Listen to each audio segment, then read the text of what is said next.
La Star Academy touche malheureusement déjà bientôt à sa fin. CST le 26 novembre 2022 que sera diffusée la grande finale de cette nouvelle saison. La pression monte donc d'un cran pour les candidats encore en compétition. Et l'aventure s'avère encore plus difficile pour l'une des participantes.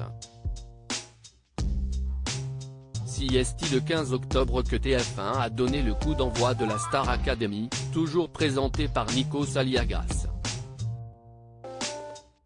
Au départ, ils étaient 13 candidats à se lancer dans cette belle aventure et donc, à investir le château de Damary-Lélis. Mais chaque semaine, un ou plusieurs candidats ont quitté l'aventure. Ainsi, Amis, Hassen, Senso, Carla, Paola, Stanislas et Julien ont vu leur belle expérience se terminer avant la fin. Ils n'auront donc pas le bonheur de décrocher les 100 000 € en jeu, ainsi que le contrat pour un album avec la maison de disques Sony Music Entertainment France.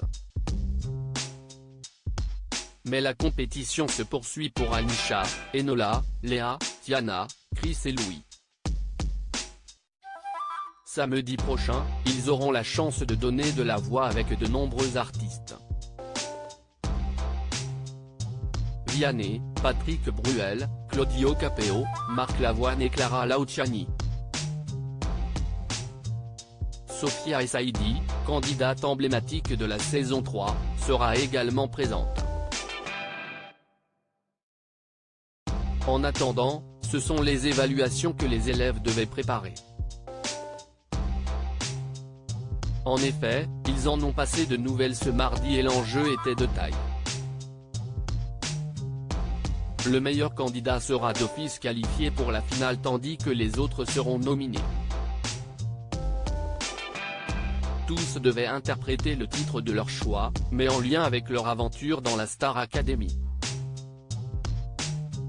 Anisha a choisi The Show Must Go On de Queen. Et elle a fait mouche auprès des professeurs comme les internautes qui sont abonnés au live de Maïtiev un max ont pu le découvrir.